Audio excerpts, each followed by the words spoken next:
Waalaikumsalam. Selamat malam untuk kita semua. Bapak, Ibu yang saya hormati, yang terhormat Kak Subdit, Bapak Dedi, Subdit DKI. Saya mohon maaf, ini ada banyak gangguan di sini, Pak Ya, Kasubdit. aman, Bu. Iya, ini kita malam ini luar biasa karena kasih dan kemurahan Tuhan kita boleh ada di sama-sama dalam Zoom ini, Depart dalam sudah berapa episode ya ini? Saya sudah lupa nih Pak Naif, ini udah berapa episode? 26, 26. 26 ya. Ya, ini tadi tempat sport jantung Pak Kasubdit karena laptop saya nggak jadi, HP saya juga nggak jadi. Aduh, udah kacau nih pikiran saya. Nah, baik narasumber kita juga di sini sudah ada Bapak Dr. Reza Bahtiar, ARK dari Yogyakarta. Dan juga di sini sudah ada 57 peserta, 58 dengan Pak Kasubdit, yang saya percaya bahwa kita semua boleh diberikan waktu oleh Tuhan Yang Maha Kuasa dalam mengikuti ini, dan ini adalah waktu yang luar biasa untuk kita semua dan dapat kita gunakan sebaik mungkin untuk kita mengembangkan diri, mengembangkan ilmu kita, berbagi bersama dengan teman-teman yang ada di saat ini. Nah, teman-teman, malam hari ini topik kita yaitu Iranian Bazaar, Handling Conflict with Conflict. Nah, topik kita ini akan disampaikan oleh yang terhormat Bapak Reza Bahtiar, ARK dari Yogyakarta. Nah, beliau ini sangat terpercaya dan dapat kita percaya dengan baik karena dari segi pendidikan beliau sudah luar biasa. Beliau adalah alumni dari kampus yang ternama, kampus yang kita kenal luar biasa. S1 Bahasa Arab dan Sastra Arab dari Fakultas Adab dan Ilmu Budaya UIN Sunan Kalijaga Yogyakarta.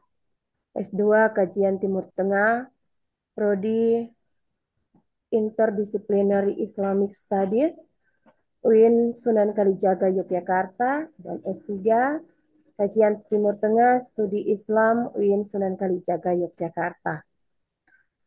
Dalam riwayat pekerjaan, beliau juga adalah seorang penyuluh, dosen, tutor, dan berarti hal ini juga membuat kita dapat memberi kepercayaan pada beliau untuk apa yang disampaikannya, dan dalam keikutsertaan dalam berbagai pelatihan atau webinar, ada banyak webinar yang disampaikan. Nah, sebelum kita mulai,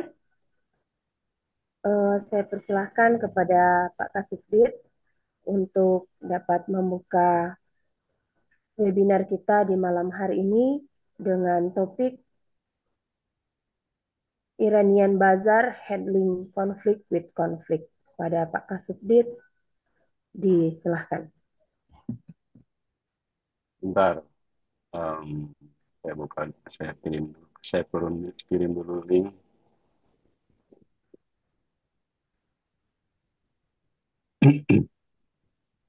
Assalamualaikum warahmatullahi wabarakatuh. Waalaikumsalam warahmatullahi wabarakatuh. Salam, Om Amin. Swastiastu, budaya, salam kebajikan, salam sejahtera. Selamat malam semuanya. Eh, Tampaknya di seluruh Indonesia sudah malam sekarang, karena di bagian barat sudah masuk waktu Isya juga. Terima kasih Kak Stefani, juga Fatma, Bang Naib, dan juga yang terutama ini dokter baru kita ini Mas Reza Bahtiar ya. Kami mengucapkan selamat, congratulations, tahniah buat Mas Reza Bahtiar, Mas Dokter Reza Bahtiar yang baru saja menyelesaikan studi S3-nya di UIN Sunan Kalijaga, Yogyakarta. Kalau apa? Kalau S1-nya itu ya sama-sama saya juga ya. Saya juga sastra Arab ini, sastra Arab, cuma beda beda perguruan tinggi. Saya di perguruan tingginya di UIN Sunan Gunung Jati Bandung di eh, sastra Arab di Fakultas Adab. Cuma nggak jelas dulu kuliahnya, kebanyakan main jadi nggak begitu paham sastra Arab juga. Arud Kawafi nggak paham, terus Balagoh juga nggak paham, jadi ya kayak begini hasilnya gitu. Eh, Terdampar jadi subjek kasubjek bina paham keagamaan Islam dan penanganan konflik. Nah, mungkin mudah-mudahan nanti Mas Reza ini bisa menjadi ahli tentang Timur Tengah ya, tentang Timur Tengah, bisa menjadi rujukan dan narasumber tentang berbagai hal yang terjadi, kondisi sosial, politik, ekonomi di Timur Tengah gitu. Karena ya dalam perkembangan terakhir ini ya tetap Timur Tengah itu menjadi bagian penting dari konstelasi politik global gitu ya, yang sangat mempengaruhi keputusan-keputusan politik setiap pimpinan apa pimpinan negara-negara di dunia sepertinya.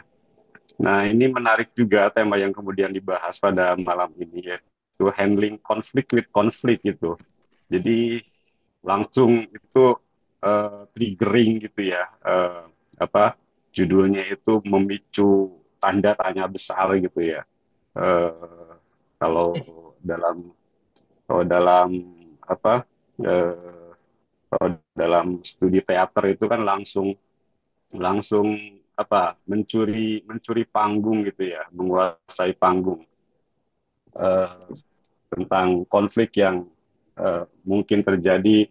Iranian Bazar itu ya, kalau misalnya saya nggak begitu paham tentang Iranian Bazar, yang mungkin kalau dari pengertian harfiah itu kan bazar itu semacam fest fest atau misalnya semacam pasar terbuka gitu ya, pasar terbuka atau warung yang jajaran warung-warung yang kemudian menyediakan berbagai hal.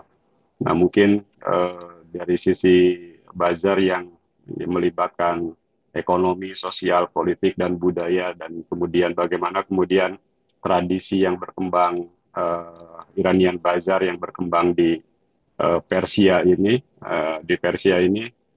mungkin bisa eh, mempengaruhi bagaimana peta perkembangan politik, sosial, dan budaya di Iran. Dan kita kita mungkin di sebagian dari kita, mungkin kita semua mungkin mengetahui bagaimana perkembangan situasi terakhir di Iran, dan kita akan mendapatkan gambaran mungkin yang lebih jelas dari Mas Dr. Reza, terutama bagaimana kemudian tradisi Iranian Bazar ini kemudian bisa bisa menjadi tools ya, atau bisa menjadi perangkat untuk handling konflik itu. Cuma bagaimana kemudian handling konflik with konfliknya itu yang mungkin kita sangat menunggu ini paparan dari Mas Reza Bahtiar dan kawan-kawan semuanya. Hari ini dari kemarin itu kami dari Subdit Bina Paham Islam dan Penanganan Konflik Keagamaan itu sedang melaksanakan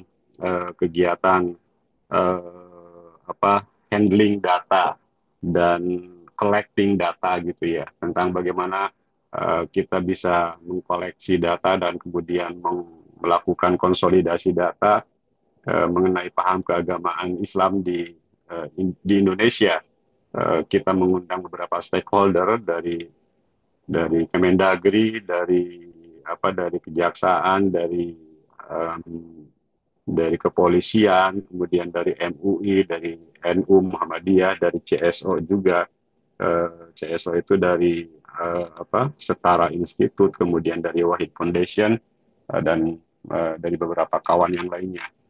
Sehingga diharapkan kita memiliki data yang lebih komprehensif gitu, lebih komprehensif mengenai paham keagamaan Islam di Indonesia.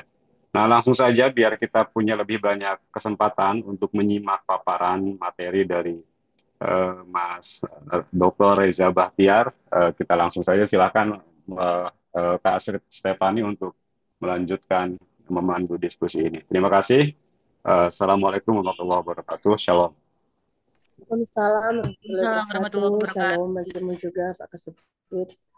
Ya, teman-teman, demikian pengantar dari Pak Kasubdit untuk membuka webinar kita di malam hari ini. Dan seperti yang Pak Kasubdit bilang tadi, supaya apa yang dipaparkan oleh Pak Reza di malam hari ini dapat memberi penerangan bagi kita semua tentang ya memang ini sesuatu atau topik yang sangat menarik bagi kita semua untuk kita bicarakan di malam hari ini. Dan kita lanjut bahwa untuk pemateri kita atau narasumber kita di malam hari ini memiliki selain sudah menjadi penyuluh, dosen, tutor, juga memiliki puluhan karya tulis yang sudah dipublikasikan. Jadi aman ya, sangat terpercaya dan pastinya dapat membantu kita untuk menambah wawasan kita, menambah pemahaman kita di malam hari ini mengenai topik yang akan kita bahas bersama. Nah, untuk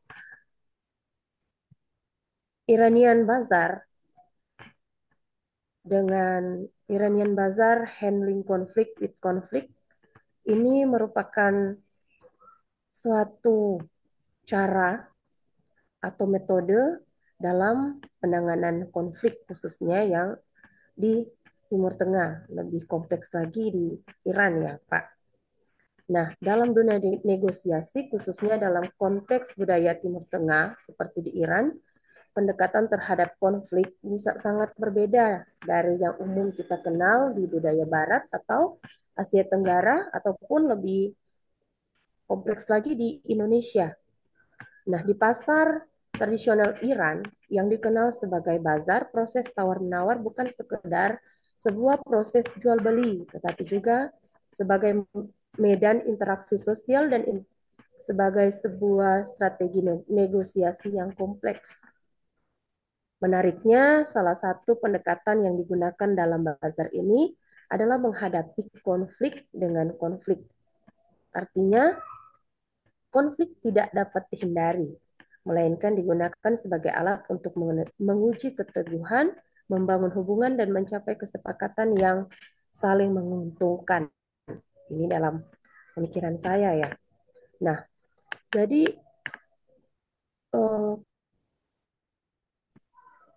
dalam pikiran saya, apakah konflik yang sudah ada dapat diselesaikan dengan konflik? Berarti akan ada dua konflik dong.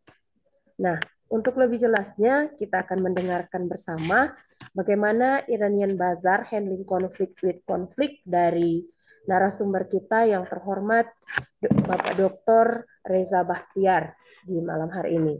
Waktu dan kesempatan di saat ini dipersilahkan kepada Pak Reza.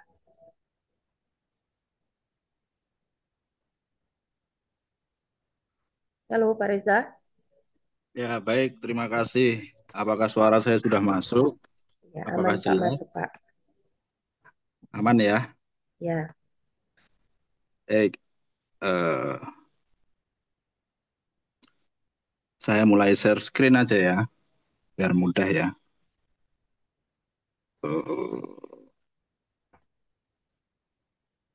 Bentar. Eh,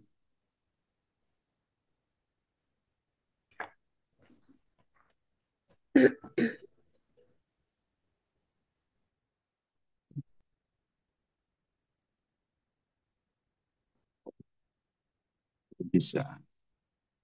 Oke, nanti kalau Mbak Fatma ya atau siapa nanti bisa di-share. Siap. Oke. Baik. Assalamualaikum warahmatullahi wabarakatuh. Waalaikumsalam warahmatullahi wabarakatuh. Bismillah, alhamdulillah, assalatu wassalamu ala rasulillah, Sayyidina Muhammadin ibni Abdillah, wa ala alihi wa sahbihi wa mawalah, amma ba'dah. Yang kita hormati bersama Bapak Kasubdit Bina Paham Keagamaan dan Penanganan Konflik, Kang Haji Dedi Slamet Riyadi, yang pada kesempatan ini telah membuka acara pada malam hari ini, yang mana ini merupakan eh, narasumber todongan, karena pasti sudah ada narasumber yang sudah terjadwal sebelumnya. Tapi karena ditodong lalu ditindaklanjuti oleh Mbak Fatma, pada akhirnya saya harus ikut di acara ini. Tapi tidak tidak apa namanya tidak menjadi sesuatu yang luar biasa ya. Jadi sebagai narasumber bukan kemudian saya menggurui teman-teman semua, tetapi kita share apa yang sudah kita dapat, apa yang sudah kita dalami, apa yang sudah kita baca, supaya nanti ada interaksi ilmu di situ. Jadi lalu untuk yang selanjutnya saya ucapkan terima kasih kepada koordinator webinar The Park yang sudah ke episode 26. Luar biasa. Ini salah satu pencapaian yang sangat istimewa bagi saya. Dan saya masih diberikan kesempatan di sini di acara The Park ini sebagai salah satu aktor resolusi konflik, yang mana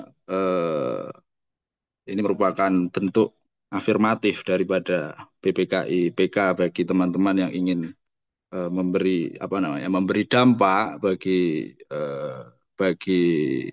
keadaan masyarakat kita hari ini.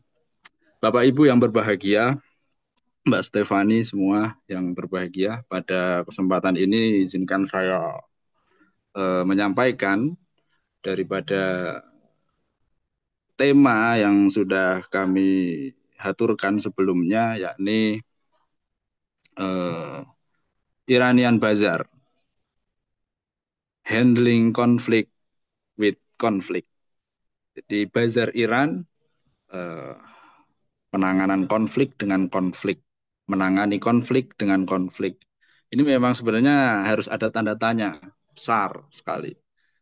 Apa sih menangani konflik dengan konflik? Tapi sebelum masuk ke materi tersebut, ini merupakan salah satu hasil pengejawantahan daripada pembacaan saya terkait dengan Iranian Bazar. Itu merupakan salah satu objek penelitian dari proyek disertasi saya. Saya memulai menulis topik ini itu sekitar tahun 2020. Jadi ini tahun ini 2025 itu sekitar sudah 5 tahun. Jadi saya menyiapkan draft, kemudian menyusun, melakukan observasi, membaca sumber dan lain sebagainya.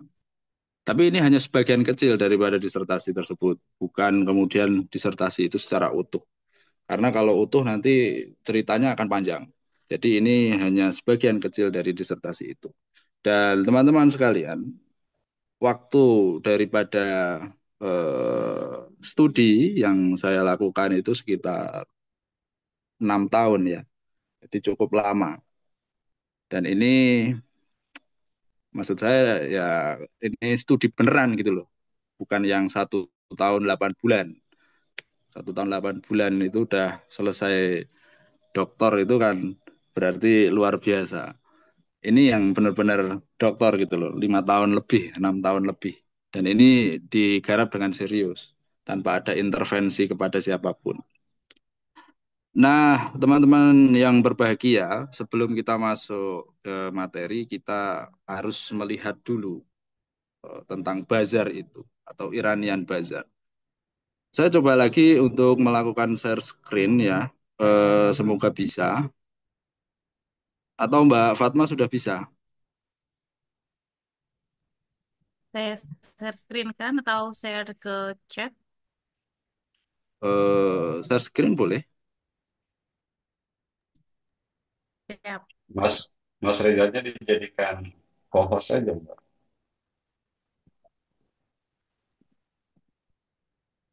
Nah, jadi Sudah Pak, teman-teman, menjadikan co-host ke Pak Reza. oke, Di share screen Pak ya. ya, oke. Sudah bisa ini berarti. Sudah Pak. Ya, bisa share screen silakan.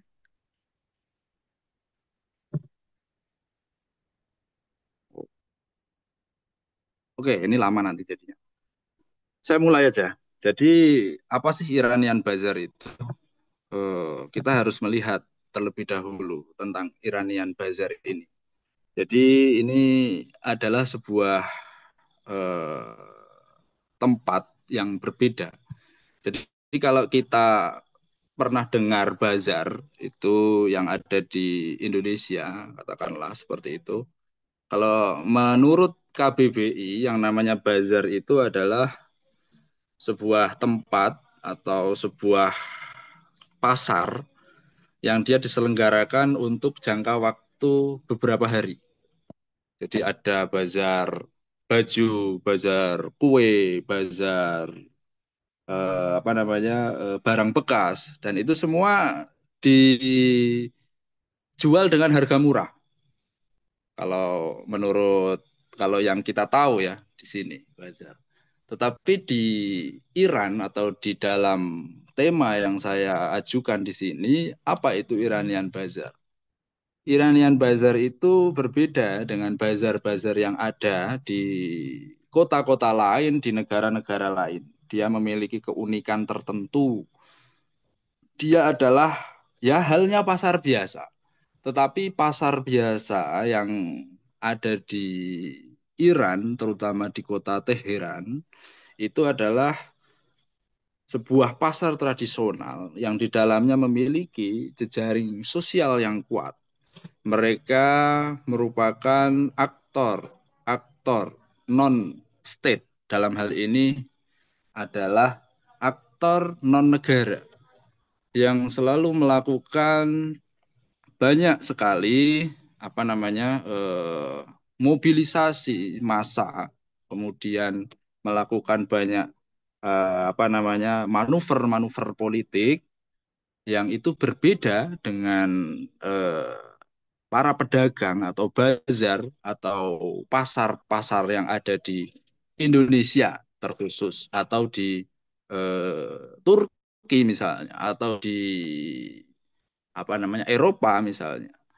Itu berbeda sekali. Mereka adalah individu-individu yang memiliki kekuatan sosial politik yang kuat, memiliki jejaring ekonomi yang kuat, memiliki kekuatan kedekatan dengan para ulama yang kuat. Nah, dari situlah Iranian Bazar ini kerap dijadikan sebagai sebuah alat atau sebuah kekuatan politik tertentu yang dia dijadikan di dimobilisasi oleh kelompok tertentu.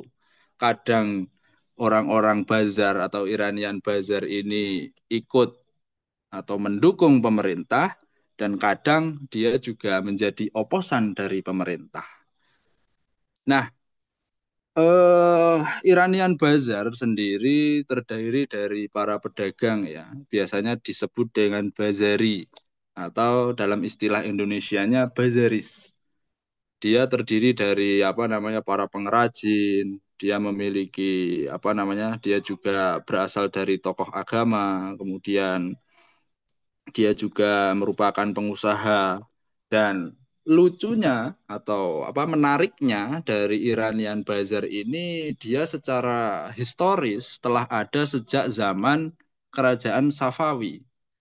Jadi di masa Persia, bukan apa namanya, bukan ada di masa sekarang, tetapi dia merupakan pasar atau area, sebuah lokus tertentu yang di dalamnya ada jual beli, kemudian ada transaksi sosial politik, itu sudah terbangun sejak masa kerajaan Safawi, kemudian di masa Qajar, kemudian di masa Shah Pahlavi, kemudian di masa apa namanya, eh,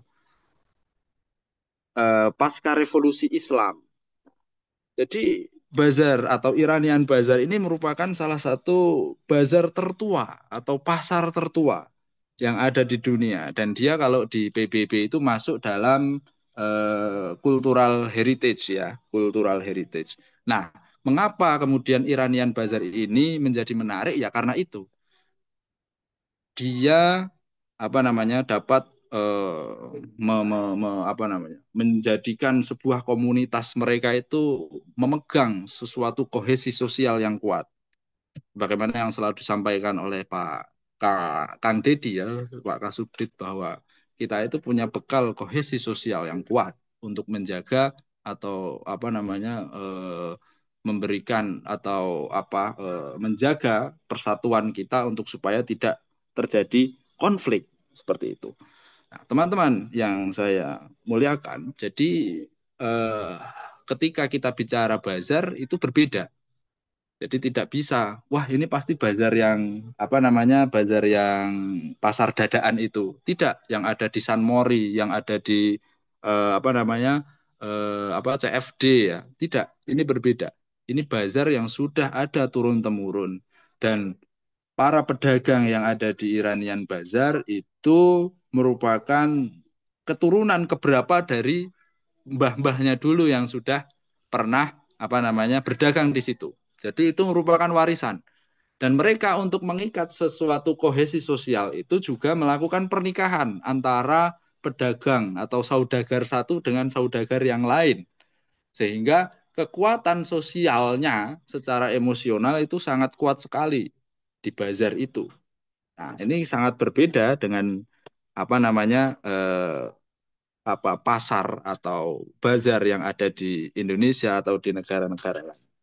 Nah, teman-teman sekalian, gambaran daripada Iranian Bazar itu eh, secara tata letak kota dia berada di dalam di antara apa namanya pusat pemerintahan. Jadi ada pusat pemerintahan yang dihuni oleh raja zaman dulu ya. Kemudian di depannya nanti ada alun-alun, kemudian ada masjid, kemudian ada pasar itu. Nah, dari gaya arsitektur Islam yang demikian kuat, itulah kemudian dikatakan bahwa bazar ini memiliki peran sosial, memiliki peran ekonomi, memiliki peran politik. Bahkan konflik-konflik yang terjadi itu kadang juga dipicu oleh para pedagang bazar itu sendiri. Nah, maka dari itu kemudian saya sampaikan di sini bahwa apa namanya Iranian Bazar titik dua, handling conflict with conflict, itu adalah tanda tanya besar tentang bagaimana sih menangani konflik dengan konflik dan seperti itu. Nah, kemudian lanjut ya. Menurut para intelektual, bazar itu bukan hanya sebuah Iranian Bazar itu bukan hanya sebuah ruang ekonomi, tetapi dia juga merupakan simpul kekuasaan sosial dan politik di Iran. Nah, kemudian lanjut ya ke revolusi konstitusional. Jadi bazar dan konflik. Bazar ini atau Iranian Bazar ini telah berkecimpung, memiliki jejak rekam atau karir konflik yang cukup panjang. Jadi karir konflik. Jadi Iranian Bazar itu memiliki karir konflik yang panjang. Kalau saya ambil contoh di 3 konflik. Yang pertama di revolusi konstitusional di 1905 sampai 1911.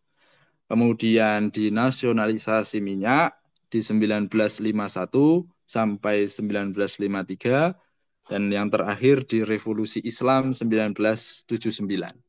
Nah, kalau di disertasi saya menyoroti daripada peristiwa pasca revolusi Islam 1979. Di sana ada Mahsa Amini yang pernah teman-teman dengar ya beritanya, protes perempuan muda berjilbab yang kemudian dia di direpresi oleh pihak polisi moral di Iran yang kemudian meninggal, yang kemudian memicu konflik. Nah, itu salah satunya. Nah, tapi dalam hal ini yang kami jadikan contoh ada 3 konflik besar yang di mana Bazar berpengaruh atau Iranian Bazar ini berpengaruh kuat dalam mensukseskan mensukseskan tujuan mereka. Yang pertama revolusi konstitusional. Ini merubah konstitusi dari kerajaan dari Qojor ke era Shah itu di 1905. Di 1905 itu ada peristiwa yang cukup menegangkan ketika itu, yakni di tahun 1905 sampai 1911. Nah, sebenarnya kalau kita lihat lagi di 1905 itu sebenarnya Iranian Bazar ini lebih lebih memiliki kekuatan sosial politik yang dia itu melakukan mobilisasi untuk mendukung Shah sebagai raja atau penguasa baru dari rezim Iran itu sendiri. Nah, teman-teman yang saya muliakan, kemudian berlanjut di nasionalisasi minyak.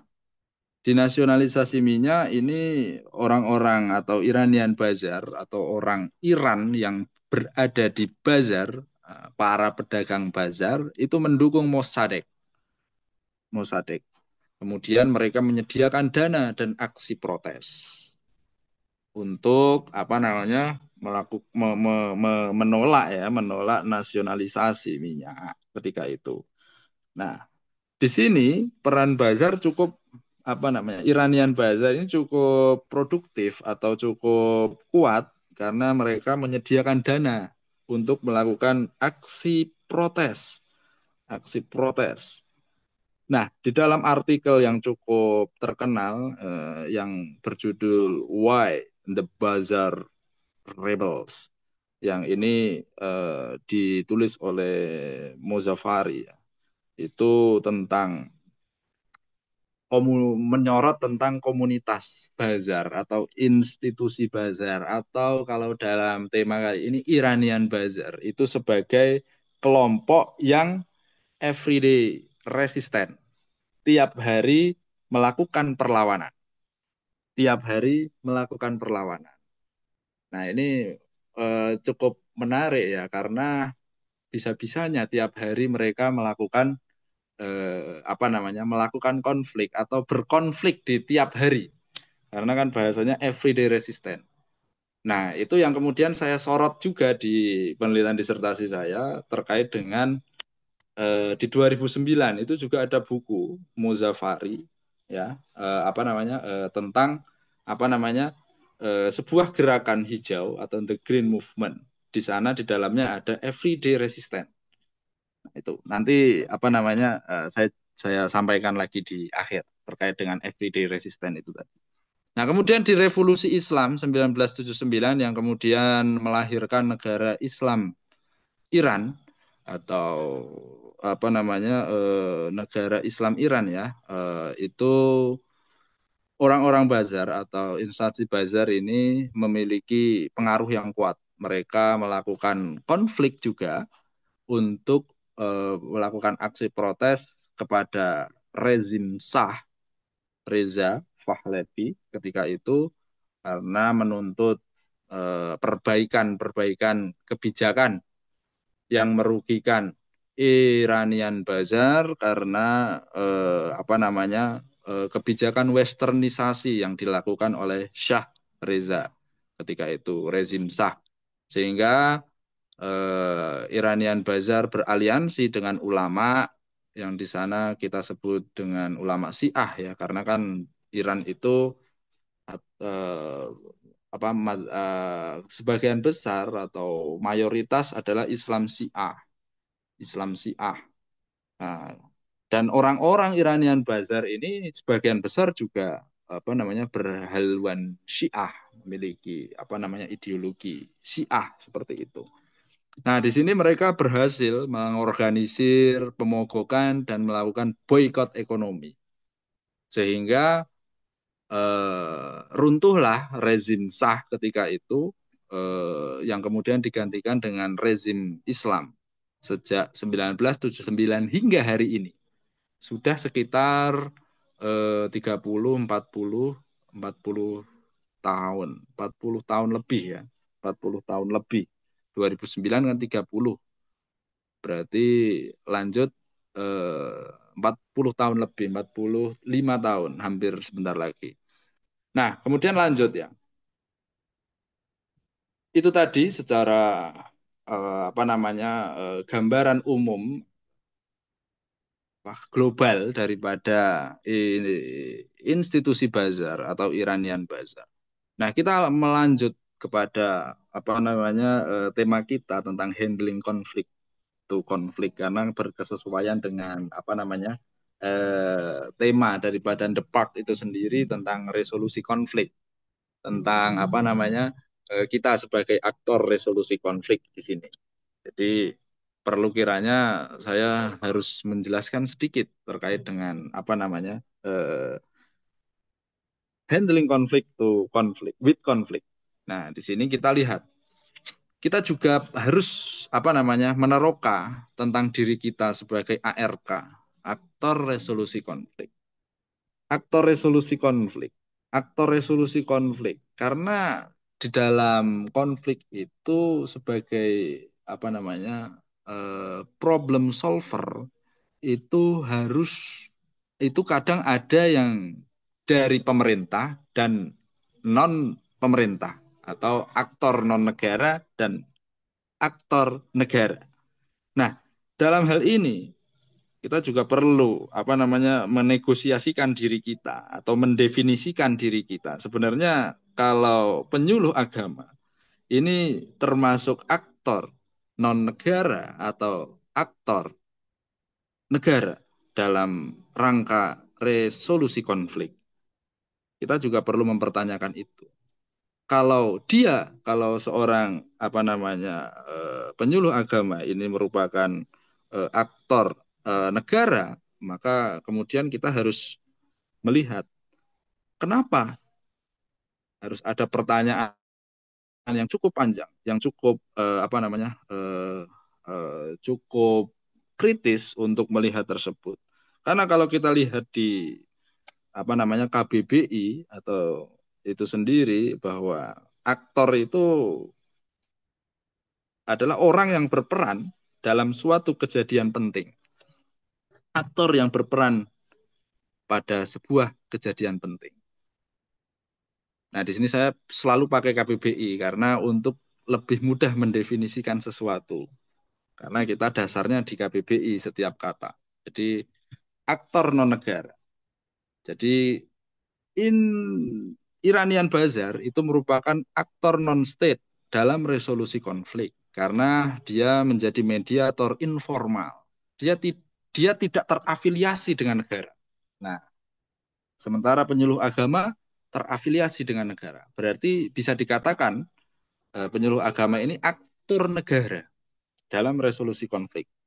Coba kita lihat dulu.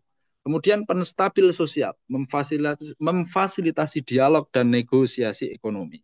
Kemudian ada kelompok tekanan, aksi damai melalui mogok dan penutupan toko.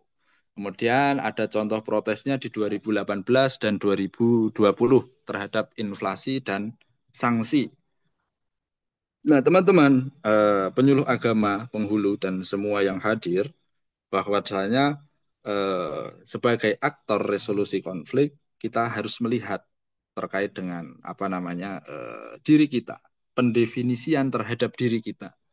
Kita adalah aktor negara, berarti kita adalah aktor yang merepresentasikan negara yang hadir di tengah-tengah masyarakat yang sedang berkonflik, kan seperti itu. Nah, ini yang berbeda kemudian dengan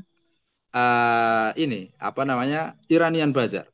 Dia adalah aktor non-state, tidak terafiliasi, tetapi dia memiliki dampak, pengaruh yang kuat di sosial masyarakat. Nah, mungkin kalau di tataran penyuluh agama, sependek yang saya tahu, itu ada yang memiliki dampak, yang berpengaruh, yang berkarismatik di dalam sebuah negara, di dalam sebuah masyarakatnya, komunitasnya, tapi juga ada yang tidak memiliki pengaruh. Nah, ini yang kemudian jadi pertanyaan besar tentang efektivitas daripada penyuluh agama terkait dengan aktor resolusi konflik yang dia difasilitasi oleh negara, kan seperti itu. Nah, sementara itu kalau kita lihat daripada arena-arena konflik yang ada di Indonesia sendiri, misalnya konflik di Aceh, konflik di Poso, kemudian konflik-konflik besar yang ada di Indonesia, sependek pengetahuan saya, aktor non-state itu berperan cukup signifikan. Meski demikian, aktor negara juga melakukan perlindungan dan memberikan afirmasi-afirmasi tertentu. Tetapi yang menarik kemudian adalah peran daripada aktor non-negara dalam resolusi konflik itu. Nah, kita lanjut. Kita lanjut di karakteristik Bazar, Iranian Bazar dalam dinamika konflik. Ya, dia memiliki fitur dan deskripsi bisa dilihat, dia memiliki kekuatan ekonomi, legitimasi religius, akar rumput, pengaruh politik. Nah, kita lanjut ke fokus kajian handling conflict with conflict. Ya, jadi Bazar Iran ini Iranian Bazar ini kalau kita lihat di deskripsi yang saya tawarkan ini karena sebenarnya mohon maaf eh, istilah handling conflict with conflict ini sebenarnya bukan sesuatu yang matang, yang merupakan sebuah perenungan yang lama, tetapi ini merupakan tawaran ide dari saya sendiri yang itu nanti bisa mungkin diterapkan atau bisa mungkin dianalisa di dalam sebuah konflik yang ada nanti jika Bapak Ibu misalnya bertemu dengan sebuah konflik atau bertemu dengan sebuah peristiwa konflik tertentu. Jadi fokus kajian handling konflik with konflik ini sebenarnya masih dalam tataran kerangka teoritis, tetapi dengan studi kasus yang sudah ada seperti itu. Jadi Iranian Bazar itu merupakan institusi, kayak kembali lagi ya, institusi lembaga yang kerap sekali konflik. Everyday resistant, everyday konflik, tiap hari. Bahkan ketika di hari-hari revolusi, di hari-hari menuju revolusi Islam 1979, mereka tiap hari melakukan konflik, melakukan aksi protes, dan lain sebagainya. Dengan baik dengan pemerintah, dengan pesaing maupun kelompok sosial lain. Nah, mereka itu memiliki satu, strategi perlawanan yang terukur. Dua, konflik sebagai mekanisme negosiasi. Kemudian yang ketiga, peran konflik dalam menjaga kekuasaan dan identitas. Nah, Yang menjadi sorotan di sini adalah 3 hal ini. Yang pertama, Iranian Bazar ini menggunakan strategi perlawanan yang terukur. Mereka menggunakan konflik sebagai alat untuk mempertahankan kepentingan mereka. Jadi ketika melakukan protes, melakukan demonstrasi, Iranian Bazar ini untuk mempertahankan eksistensi mereka, bahwa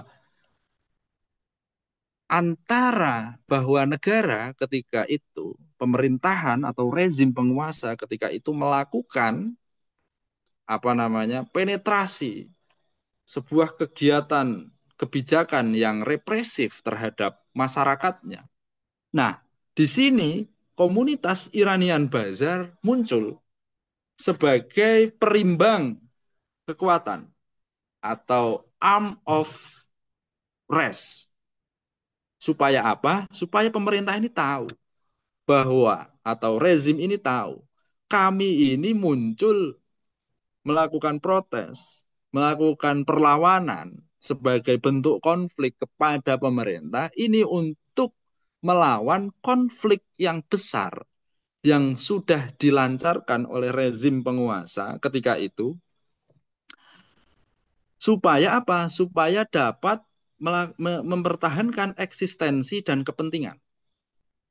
Nah, ini yang kemudian nantinya akan berujung kepada teknik-teknik konflik, teknik-teknik resolusi konflik lanjutan, seperti ada mediasi, kemudian nanti ada negosiasi dan lain sebagainya. Nah, ini tapi dia harus melewati proses ini dulu, strategi perlawanan yang terukur. Ini saya bicara tentang pengalaman daripada Iranian Bazar. Jadi ini dari pengalaman kemudian saya tuangkan di dalam kerangka berpikir.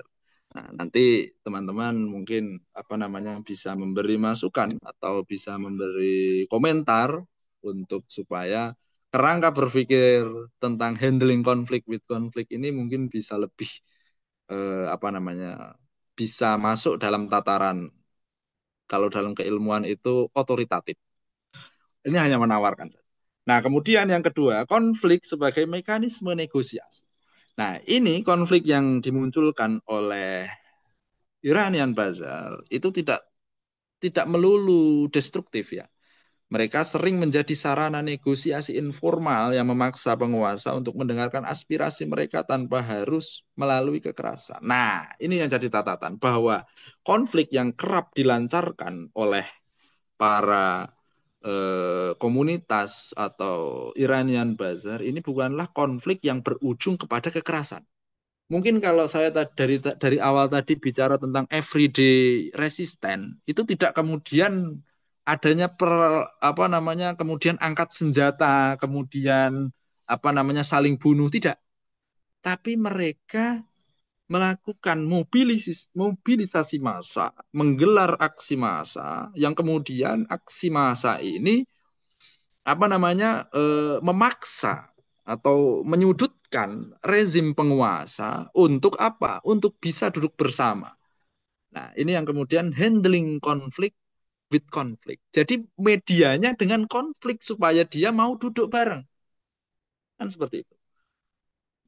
Supaya dia mau mendengarkan aspirasinya. Nah, ini mungkin terjadi banyak ya di Indonesia, itu sebenarnya juga banyak yang seperti itu. Kalau kita lihat demo-demo yang ada, itu kan mereka ini, mohon maaf, ini kita batasi handling konflik with konflik ini dalam tataran negara demokrasi ya. Kalau di luar negara demokrasi mungkin tidak bisa handling konflik with konflik. Karena apa? Karena rezim di bawah demokrasi itu adalah rezim yang di bawah acungan senjata. Jadi ketika kita melakukan protes sudah tidak ada proses negosiasi dan lain sebagainya. Ketika kita melakukan konflik sudah tidak ada negosiasi dan lain sebagainya. Tapi kemudian senjata yang berbicara. Nah, jadi handling konflik with konflik ini ada di tataran negara dengan dengan paham demokrasi seperti itu. Nah, kemudian lanjut ke yang ketiga. instrumen yang ketiga ya, ini peran konflik dalam menjaga kekuasaan dan identitas. Jadi dengan handling konflik win konflik, Iranian Bazar ini dapat melindungi otonomi ekonomi dan sosialnya. Sehingga komunitas mereka itu diakui dengan solidnya apa namanya yang saya sampaikan di awal tadi, solidnya ikatan emosional, sosial, politik dan ekonomi mereka ketika di bawah tekanan rezim atau tekanan apa namanya kebijakan tertentu, sehingga tekanan-tekanan eksternal itu mereka dapat bertahan. Nah, teman-teman yang berbahagia, jadi dalam handling konflik with conflict ini sebenarnya lebih apa namanya, lebih mudahnya adalah memunculkan konflik supaya tidak supaya sebagai bentuk menghindari kekerasan. Jadi konflik yang dimunculkan ini sebagai strategi untuk menghindari kekerasan. Ya, yang paling utama ya kekerasan fisik. Tapi itu juga tidak bisa terhindar daripada represivitas apa namanya represivitas rezim penguasa ketika kita melakukan konflik itu. Nah, teman-teman yang berbahagia, kalau kita lebih lanjut lagi bisa di next ya, di Iranian Bazar handling conflict with conflict ini sebenarnya kalau bicara hal ini jujur dan jujur, ini bukanlah sebuah resolusi konflik yang secara tradisional ya, tapi ini sebuah strategi atau pendekatan atau tawaran. Jadi tawaran. Jadi kalau teman-teman apa namanya mau mempraktikannya sebagai resolusi konflik, mungkin ini jauh daripada sesuatu yang diharapkan.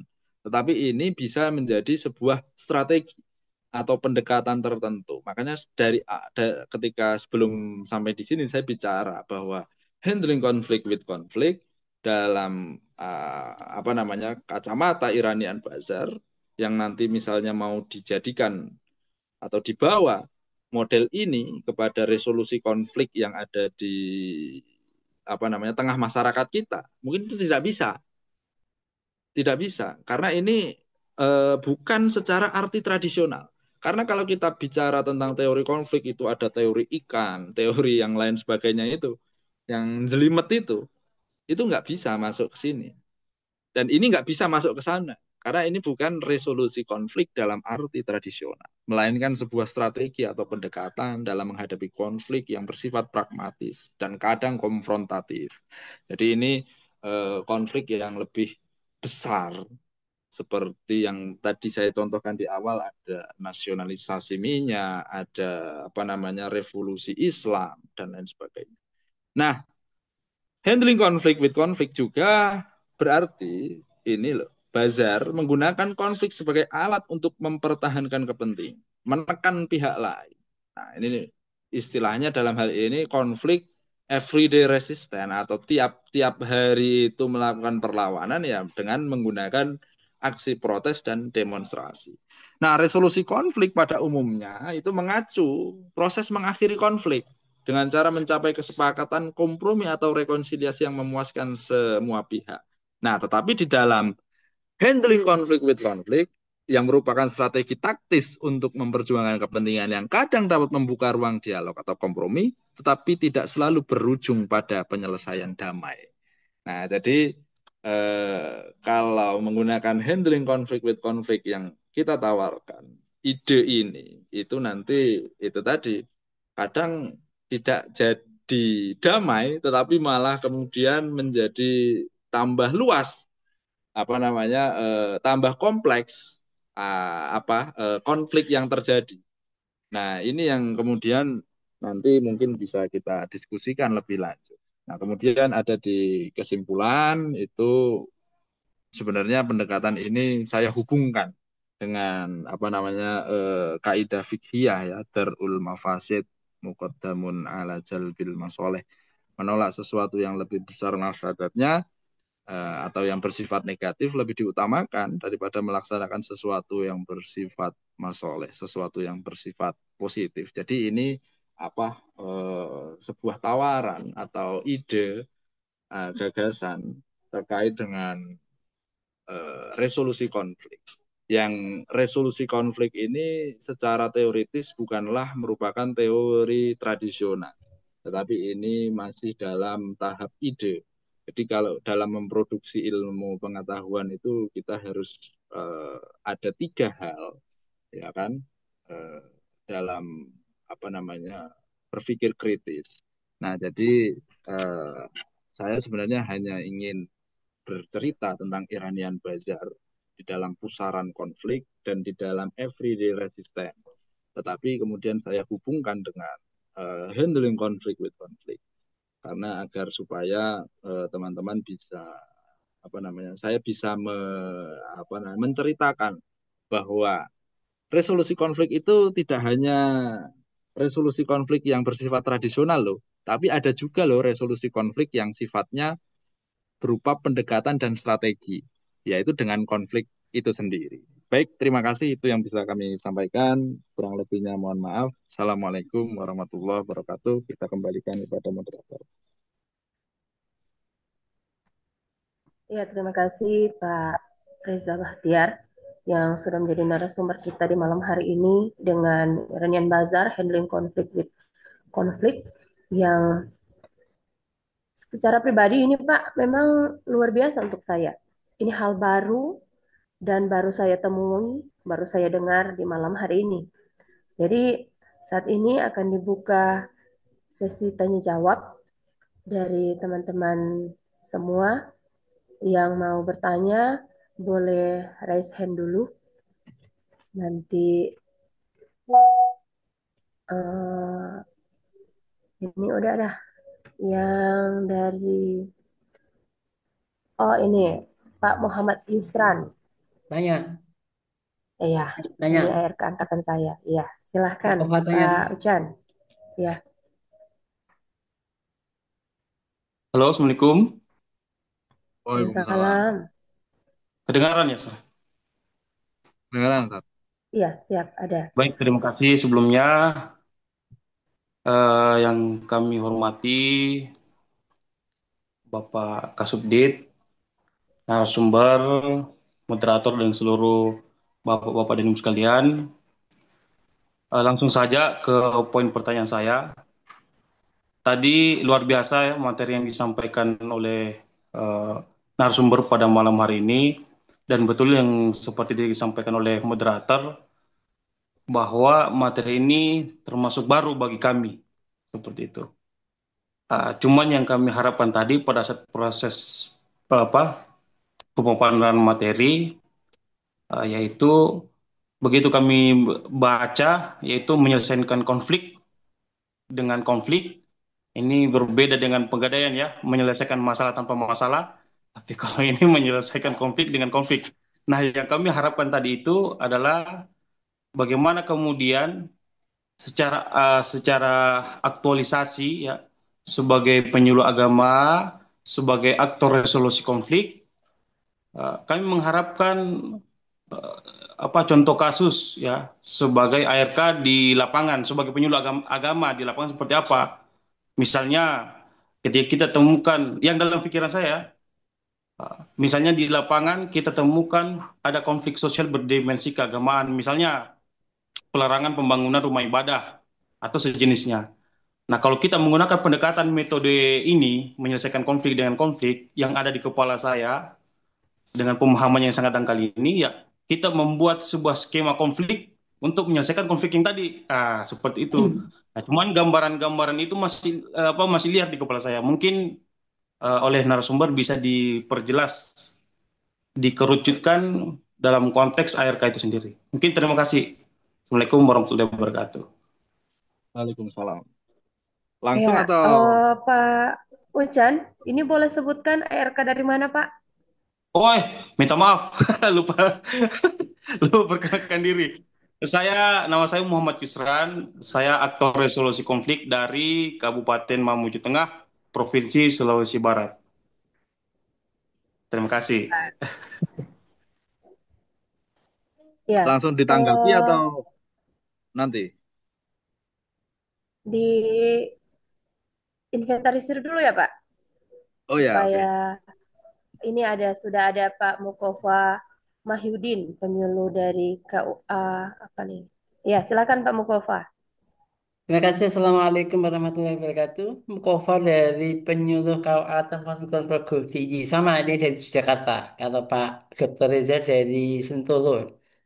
Menarik tadi menyampaikan sebuah teori yang saya melihat belum tuntas kan gitu.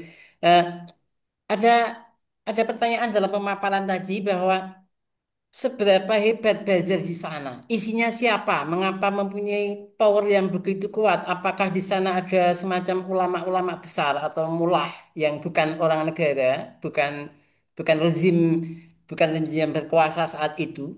Atau ada Syah Bandar atau apa ya, konglomerat penguasa ekonomi, ya mengapa begitu kuat gitu yang dipercaya oleh rakyat yang atau umat yang di sana sehingga mempunyai nilai tawar. Saya melihat itu hanya ketika ada konflik, ketika nggak setuju, eh, prinsipnya adalah membuat nilai tawar. Bagaimana nilai tawar sehingga lawan yang dalam hal ini adalah negara, eh, supaya eh, memberikan sedikit peluang untuk yang ada di bazar, eh, apa eh, tidak apa ya memaksakan kehendaknya terhadap komunitas di Banjar itu.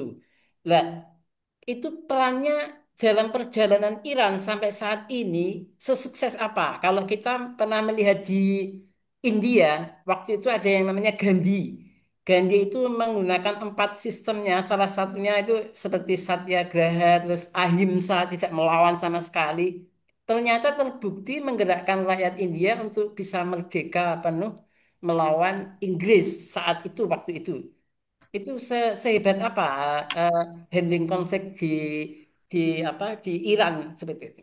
Ya. Yang ketiga adalah bagaimana di Indonesia? Apakah ada yang semisal? Apakah 212 saat itu apa namanya eh Rizik Sihab dan sebagainya itu mempunyai kekuatan untuk sedikit merubah negara atau katakanlah pada zaman Gus Dur PBNU saat itu dengan people powernya mampu apa ya menjadi pengimbang ketika legislatif dan sebagainya kurang begitu berperan.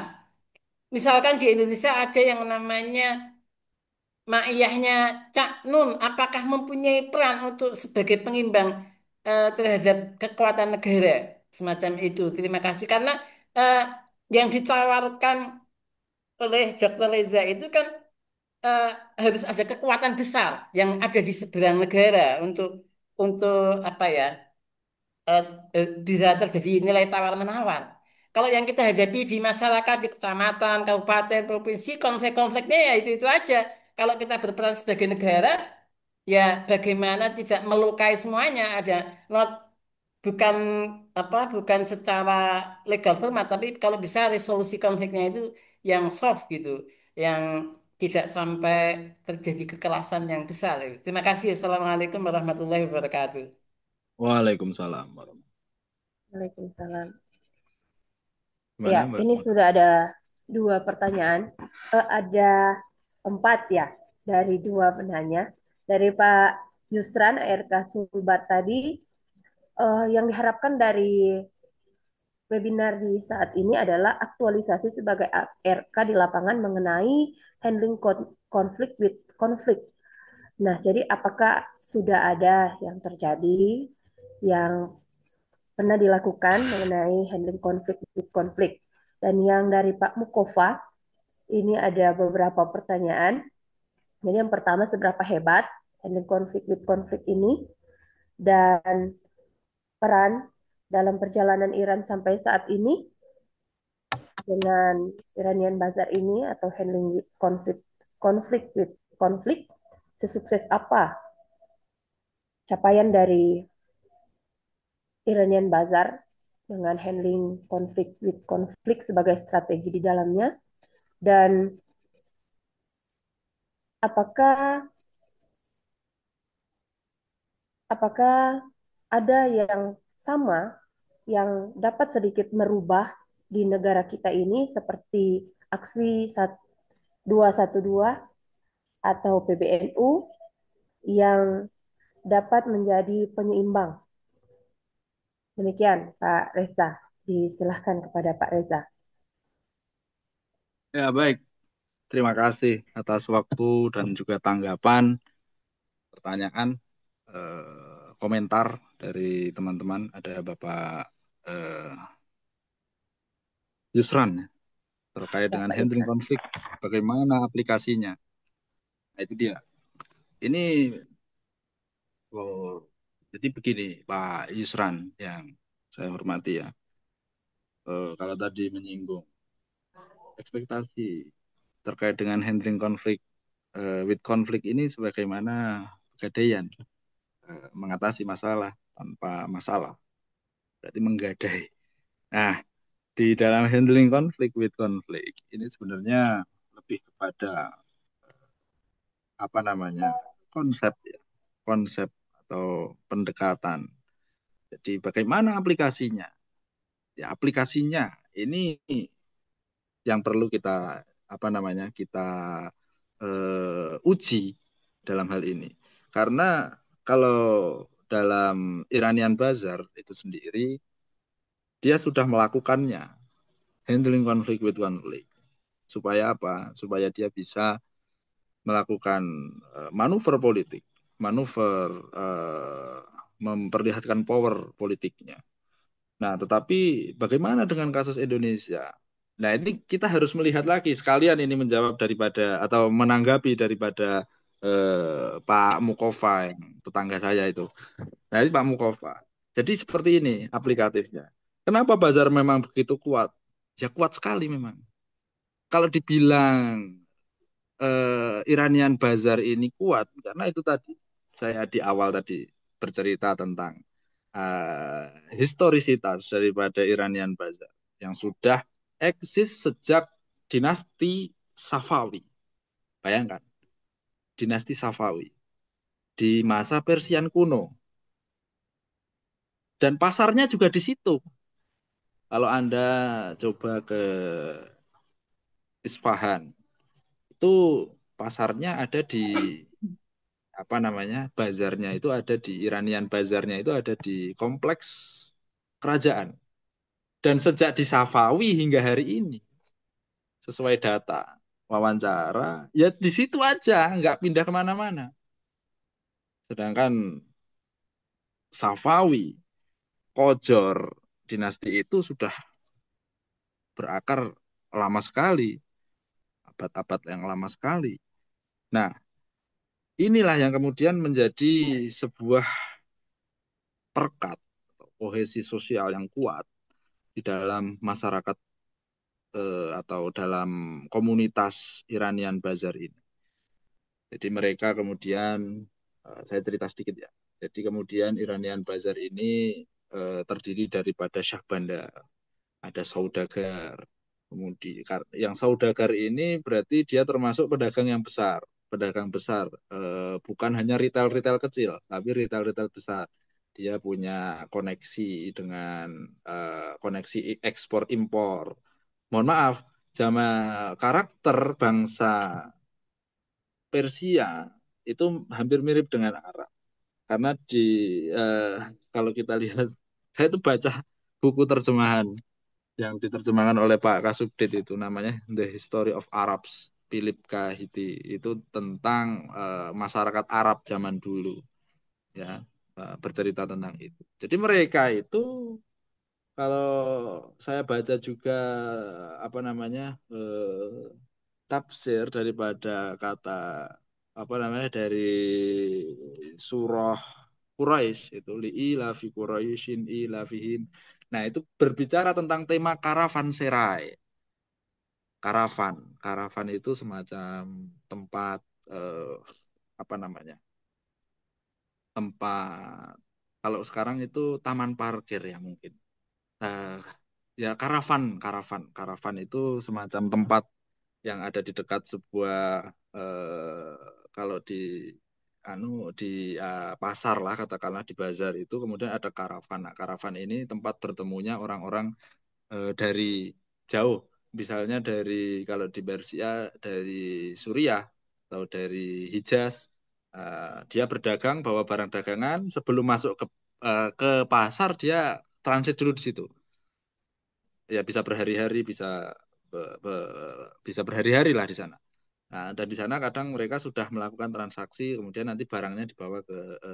Nah, dari situ kemudian ada kekuatan atau sebuah perekat atau kohesi yang sangat kuat di antara para Iranian Bazar ini. Nah, jadi kalau bicara tentang seberapa kuat, ya seperti itu kuatnya. Karena kemudian diimplementasikan atau diejawantahkan di dalam beberapa aksi-aksi, aksi-aksi revolusi. Kalau tadi saya katakan tiga, ada nasionalisasi minyak, terus ada menjatuhkan rezim sah, tapi juga ada yang lainnya seperti revolusi yang lebih tua lagi, yaitu di masa Kojor. Di Kojor itu orang-orang atau Iranian Bazar ini melakukan Tobacco Revolution atau revolusi tembakau 1891 sampai setahun itu pokoknya 1892. Nah, ini kan ada monopoli antara eh, pemerintahan Kojor dengan apa namanya Inggris ketika itu terkait dengan memonopoli tembakau. Tembakau itu kan komoditi ya, komoditi yang diperjualbelikan. Nah, itu ada istilahnya konsesi, ya, konsesi. Nah, konsesi ini yang kemudian ternyata merugikan para petani, petani tembakau, pedagang, dan konsumen lokal karena kemudian harganya jadi tinggi karena kan ada monopoli harga di situ. Nah, di sini yang kemudian menjadikan sebuah titik tolak apa namanya Iranian Bazar ini kemudian melakukan revolusi melawan pemerintahan Kojor yang mana dalam pemerintahan Kojor itu kemudian ingin melawan intervensi Inggris. Jadi supaya pemerintahan Kojor ini mereka ayolah ini orang Inggris ini orang orang luar jangan mau mengatur kalian dan lain sebagainya. Nah, itu mereka memobilisasi itu sebegitu banyak yang kemudian terjadi pecah itu selama 1 tahun dan mereka berhasil.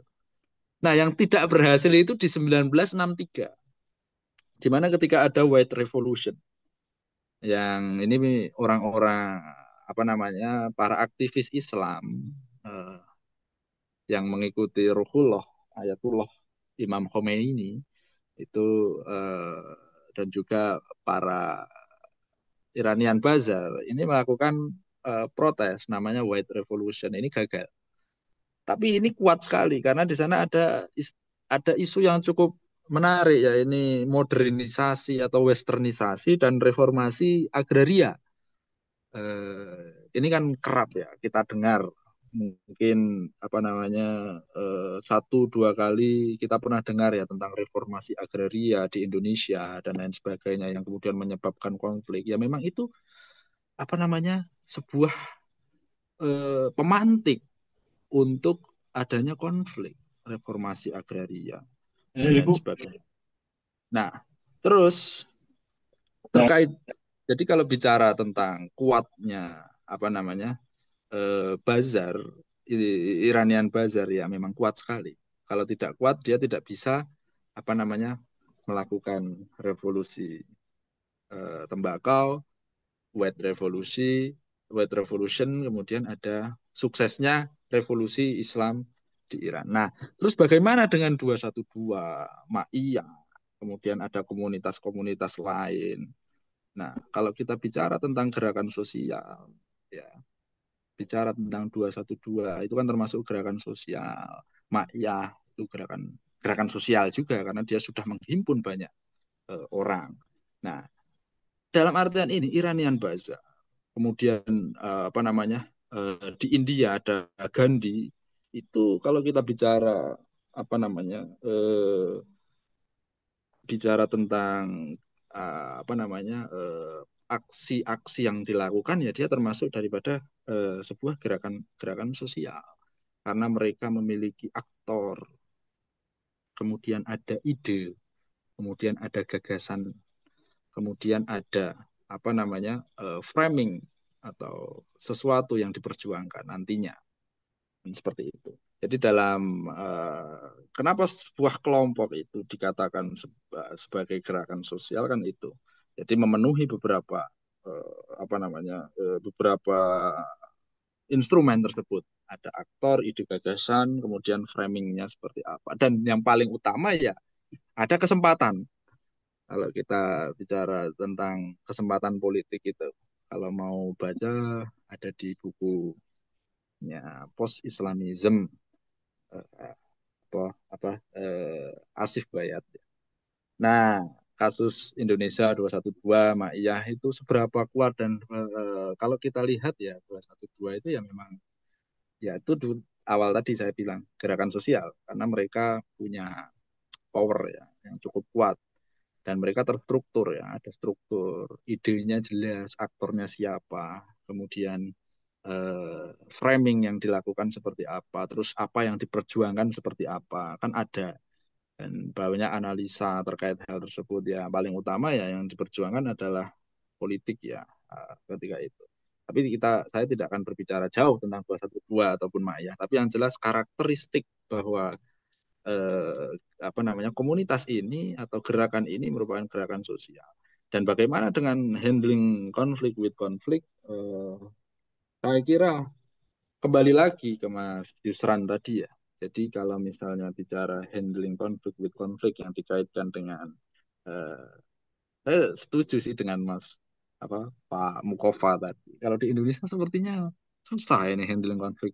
Iya memang susah karena ini memang sebenarnya bukan bukan bukan apa namanya bukan sebuah resolusi konflik yang tradisional sebagaimana kita kenal ya karena dia sesuatu yang sifatnya masih strategi atau pendekatan tertentu. Nah, terus untuk menjawab Mas Yusron ya ini harus dikembangkan lagi.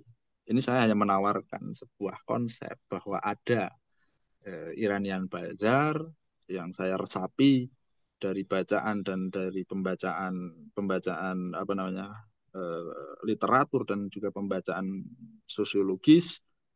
Nah, ini ternyata memiliki hubungan dengan handling konflik with konflik. Jadi dia mencipta konflik untuk menangani konflik atau mencegah konflik yang lebih besar, yakni tercegahnya kekerasan. Nah, mungkin ini tawaran saja, tawaran dari saya atau ide gagasan lah seperti itu. Dan ini sifatnya masih ya tidak sempurna, tidak tuntas, belum tuntas. Ini masih nanti bisa disempurnakan atau nanti bisa dipatahkan, tergantung daripada sudut pandang Anda melihat ide yang saya tawarkan seperti itu. Mungkin itu dulu, Mbak Stefani. Bisa nanti ada ditanggapi lagi dari Mas Yusran atau Pak Mukofa. Terima kasih.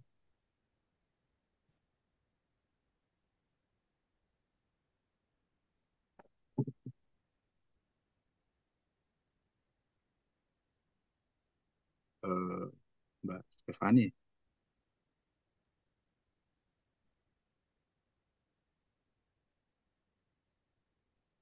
Bu Stefani, apakah masih ada dalam forum? Sepertinya beliau terlempar dari Zoom. Baik, Bapak Ibu, silahkan Pak Yusron atau Pak Mukofa ingin menanggapi.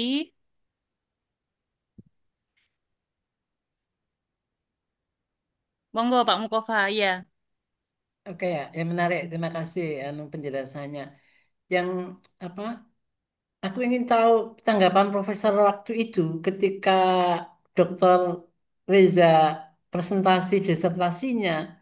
Ini kan kalau disertasi itu katakanlah menyempurnakan teori gitu kan, teori-teori yang ada dalam konflik ya. Itu itu bagaimana itu kan ingin tahu.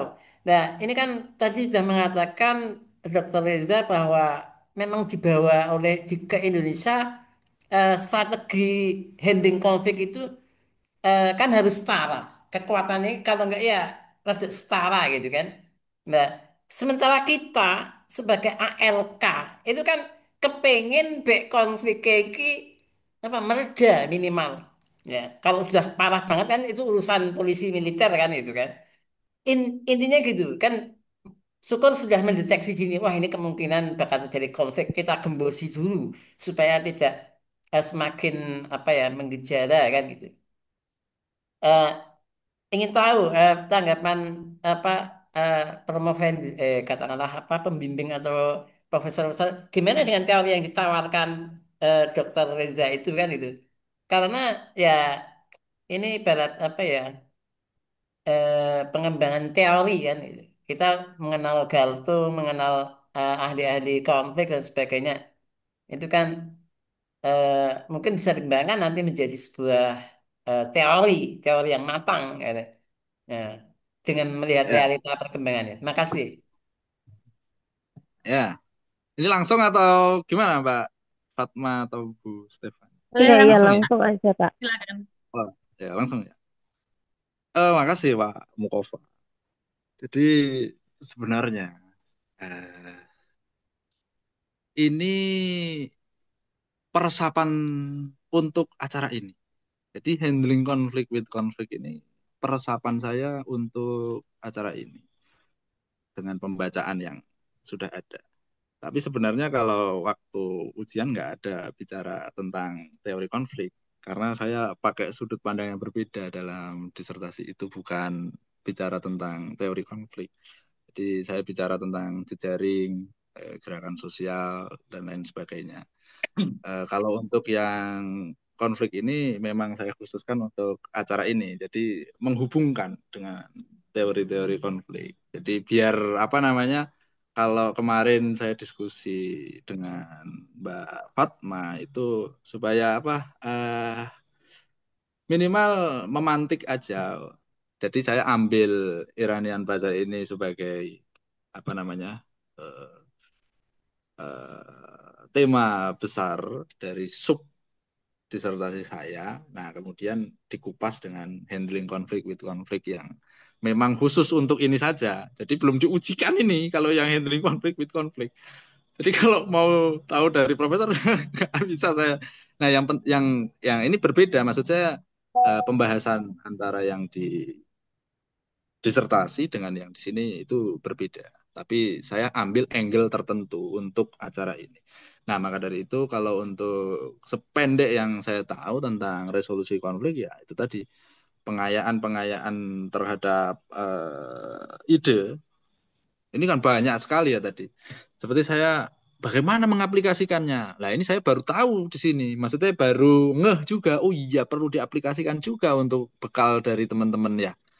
Ini Mas Yusran tadi. Terus dari Pak Mukova ini tadi juga banyak masukannya. Nah, karena ini memang masih mentah, jadi saya hanya menawarkan teori, menawarkan kerangka saja. Apakah, nah itu masalahnya adalah di tema ini tidak ada tanda tanya itu tadi.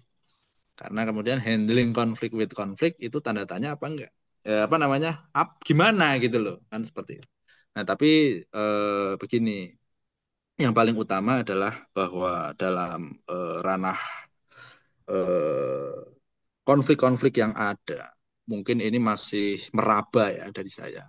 Kalau di Indonesia seperti rumah ibadat dan lain sebagainya. Kalau kita bicara hal tersebut, mau bicara ini konflik agama, sensitif. Lebih sensitif lagi ketika kita bicara bahwa konflik yang ada di Indonesia yang berbau agama itu adalah konflik ekonomi. Itu lebih sensitif lagi karena nanti bisa ngenyek uang kan. Wah, emang dia kira kita urusan agama ini urusan duit kan enggak kan seperti itu. Tapi kalau kita lihat di beberapa contoh memang itu semua konflik ekonomi. Apa namanya? Perebutan kekuasaan ekonomi, perebutan komoditi ekonomi dan lain sebagainya. Nah, nah terus bagaimana dengan handling konflik with konflik? Nah, ini perlu banyak apa namanya pengayaan juga. Ah, apakah bisa? Apakah cocok pendekatan seperti ini? Nah, ini mungkin butuh waktu yang tidak singkat untuk mengujinya karena ya itu tadi kita hanya masih dalam taraf penawaran bahwa ada nih yang lain nih konflik, handling konflik with konflik untuk sesuatu apa namanya suatu kasus tertentu. Nah, terus untuk dipraktekkan di sini bagaimana? Apakah bisa atau tidak ya kita harus uji juga. Mungkin bisa Pak Mukofa itu maju meneliti atau mengembangkan lebih lanjut. Ya, oke, oke. Ya, mungkin gitu. Ah, seperti itu mungkin jawaban saya. Apa tanggapan dari saya? Terima kasih. Saya kembalikan ke moderator atau Pak Mukova. Terima kasih. Iya, demikian Pak Mukofa. Jadi ini seperti Pak Reza bilang tadi, ini adalah sebuah tawaran. Tawaran bagaimana kalau kita semua dapat menerapkannya di sini. Nah, bagaimana Pak Mukofa? Cukup. Oke, makasih udah cukup. Ya, terima kasih Pak Mukofa atas tanggapan dari Pak Mukofa yang memang membuka lebih luas lagi akan jalannya webinar kita secara khusus dalam diskusi ini, membuat pikiran kita terbuka dengan apa yang disampaikan oleh Pak Reza kepada kita. Nah, ini belum ada kode dari koordinator untuk waktu, jadi masih ada waktu untuk kita dalam diskusi. Bagaimana teman-teman yang lain? Boleh. Mau, iya, silakan. Baik. Menarik sekali diskusi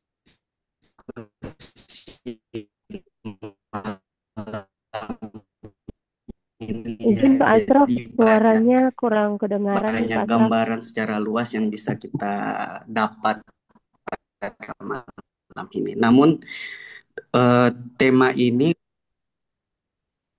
bagus nggak? Halo, Oke. Halo Pak Asraf. iya, masuk nggak? Iya, masuk. Oke, baik. Lanjut Menarik Pak Asraf.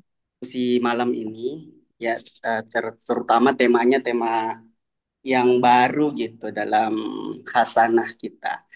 Namun kalau melalui pendekatan yang saya bisa dapat, menyelesaikan konflik dengan membuat konflik seperti itu ya, kurang lebih bahasanya. Saya melihat ini gambaran tentang efek konflik laten sama reaksi sebenarnya. Jadi kita sebagai resolusi konflik berdiri di tengah daripada dua konflik itu. Jadi artinya misalnya pemerintah sudah menunjukkan gelagat yang menciptakan sebuah konflik seperti itu kan. Kemudian muncul reaksi daripada Iranian Bazar itu. Jadi Iranian Bazar dengan pola atau pemikiran di baliknya bahwasanya dia ingin mereduksi sesuatu konflik yang diciptakan oleh pemerintah, maka muncullah dia. Nah, ini menjadi puncak konflik dari konflik yang sebelumnya konflik yang masih agak laten lah atau misalnya konflik sederhana lah maju ke konflik puncak konflik atau titik kritis gitu ya, masa kritis. Artinya kita sebagai resolusi konflik seorang kita berdiri di tengah yang menawarkan penyelesaian penyelesaian antara dua pihak ini. Saya kira itu. Jadi artinya ini sebuah siklus daripada sebab akibat aja. Jadi ada sebab dan reaksi gitu, reaksi daripada itu. Kemudian yang kedua ada pendekatan yang menarik juga ini daripada menyelesaikan konflik dengan konflik ya. Sebagaimana kita ketahui beberapa perang di masa sahabat itu kan terjadinya atas konflik sebelumnya. Artinya contoh perang Mu'tah. Perang Mu'tah itu kan ketika ada utusan Rasulullah dikirim ke Romawi menyampaikan ya salam dan sebagainya. Kemudian putusan itu dibunuh gitu. Akhirnya Rasulullah mengirimkan pasukan dan terjadilah perang Mu'tah. Pendekatan yang kedua juga kita melihat bagaimana kisah Nabi Musa ya dengan Nabi Khidir di Al-Quran itu Dia Nabi Khidir itu melakukan sesuatu yang terkesan konflik, ya, terkesan konflik bagaimana dia membocorkan perahu Safinah gitu tiba-tiba tenggelam. Ternyata di balik daripada semua itu ada hikmah. Makanya ulama mengambil pelajaran daripada kisah-kisah ini sebagai fikih tawazun gitu, fikih perbandingan. Artinya ada sesuatu yang ingin uh, ada sesuatu yang lebih baik gitu, lebih baik yang ingin ditampilkan karena dengan pemikiran yang matang, dengan konsep yang sempurna bisa menghasilkan itu.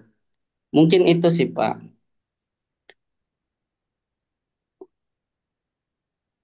Mbak Bu Stefani, Iya, saya langsung. sepertinya ini tanggapan ya dari Pak Ya, Ashraf. Jadi silahkan langsung Pak Reza.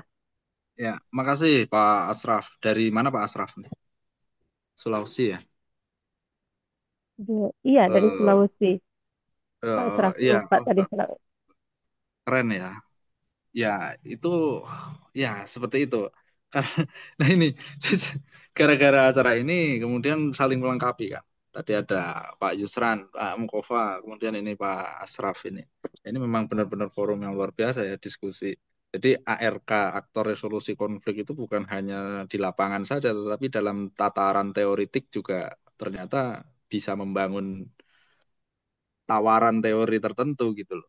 Nah, iya memang kalau kita lihat dari sisi historisitas di Quran, kalau kita mau baca lebih mendalam ya atau menelisik ya, memang konflik-konflik, triggering konflik, jadi konflik yang di-trigger ini dari Quran ya.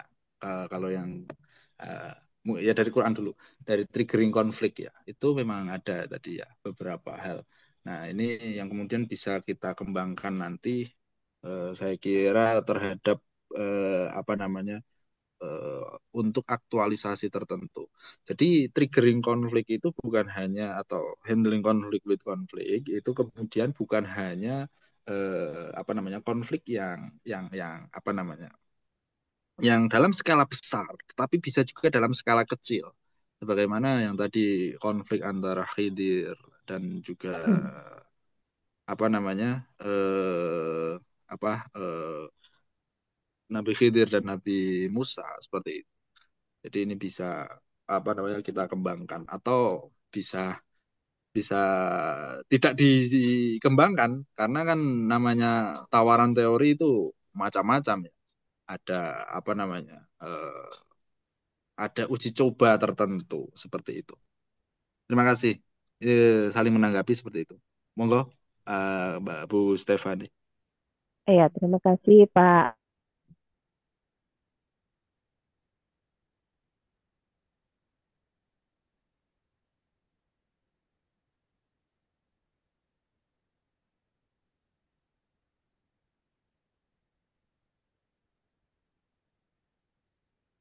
Halo. Bu Stefani sepertinya sedang trouble dengan jaringan. Iya, Oke. diambil alih dulu. Iya, Bapak Ibu, kita sudah pukul 20.18 WIB. Kami kira Pak Asraf adalah penanggap terakhir dari sesi forum Depak 26, sesi 26. Kita langsung saja closing statement dari Pak Reza, silahkan. Dan untuk penutup pada season 26 Depak pada malam hari ini. Monggo, Pak. Ya, closing statement itu terkait tema atau terkait yang lain? Terkait diskusi kita pada malam hari ini secara keseluruhan. Oke, mungkin gini, apa namanya, penutupnya adalah bahwa negara itu atau pemerintah melalui Kementerian Agama dalam hal ini BPKI itu menginginkan aktor-aktor resolusi konflik itu dari penghulu dan penyuluh yang bersentuhan langsung dengan masyarakat. Tetapi itu kan praktisnya, bahwasanya dengan adanya depak ini kita bisa mengembangkan langkah praktis itu menjadi sebuah teoritik. Jadi aktor resolusi konflik ke depannya bukan hanya sebagai aktor resolusi konflik yang praktis, tetapi juga lebih pada tataran teoritis. Demikian, terima kasih. Terima kasih banyak Pak Reza, luar biasa sekali. Kita satu tingkat naik tangga karena Depak 26 ini berkat Pak Reza. Karena kita bisa untuk mengkaji dari rutinan kita mingguan, bisa mengembangkan bagaimana teori-teori resolusi konflik ini akan terus bisa kita kaji seiring dengan fenomena-fenomena konflik yang kita hadapi. Terima kasih banyak Pak Reza, Bu Stefani, Pak Naif, dan Bapak Ibu semua yang telah menanggapi, Pak Asraf, Pak Mukofa, Pak Zusron, dan Bapak Ibu semua yang telah hadir pada malam hari ini. Dan kami mewakili seluruh panitia penyelenggara, kami ucapkan terima kasih sebesar-besarnya atas kontribusi dari Bapak Ibu sekalian sebelum kita closing pada forum yang sangat berbahagia. Kita akan melakukan sesi dokumentasi terlebih dahulu. Bagi Bapak Ibu yang berkenan untuk on kamera, kami persilahkan. Kita mulai dari slide 1 dulu. Kita akan ada 6 kali sesi pengambilan dokumentasi.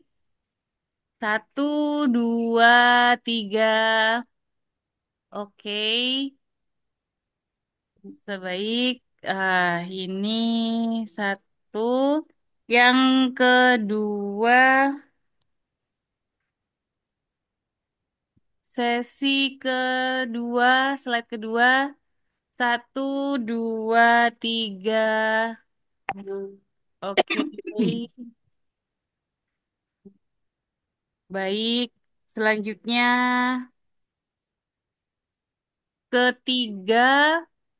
Hari ini 140, 150 dan bertahan 127 peserta. Iya, permohonan maaf seluruh Iya, Bu Stefani, peserta dan apakah narasumber baik-baik saja?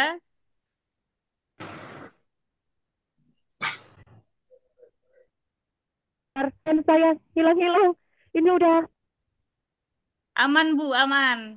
Kita sesi Iya. foto. Tadi Oh sudah iya, iya. closing dari Pak Reza. Iya, Bu. Stefani bisa on kamera juga. Silahkan, Ibu. Iya, Iya, ini on kamera, Bu. Sudah. oke. Sudah? Ya, udah. Oke.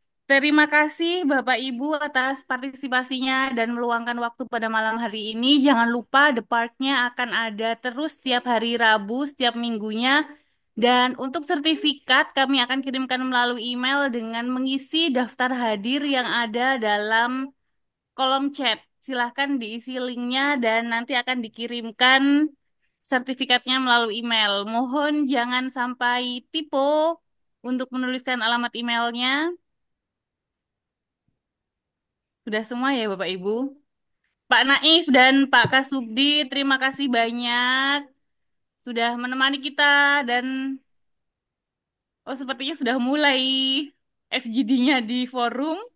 Terima kasih banyak sekali lagi Bapak Ibu semuanya. Sampai bertemu. Mohon maaf apabila ada kesalahan. Wassalamualaikum warahmatullahi wabarakatuh. Waalaikumsalam warahmatullahi Waalaikumsalam wabarakatuh. warahmatullahi wabarakatuh. Stefani aman. Terima Mohon kasih Bu pamit Stefani. semua. Iya, terima kasih Pak Reza. Assalamualaikum. Terima kasih banyak. Terima kasih banyak semua Bapak Ibu.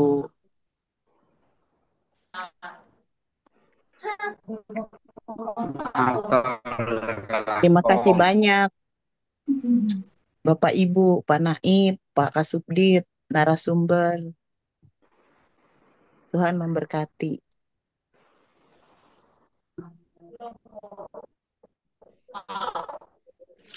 Terima kasih banyak. Salam dari Tapal Atur Batas. selangkung situ Juna.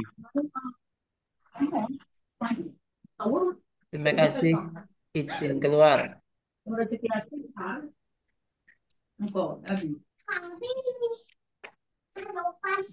Yo, yo teh. Yo.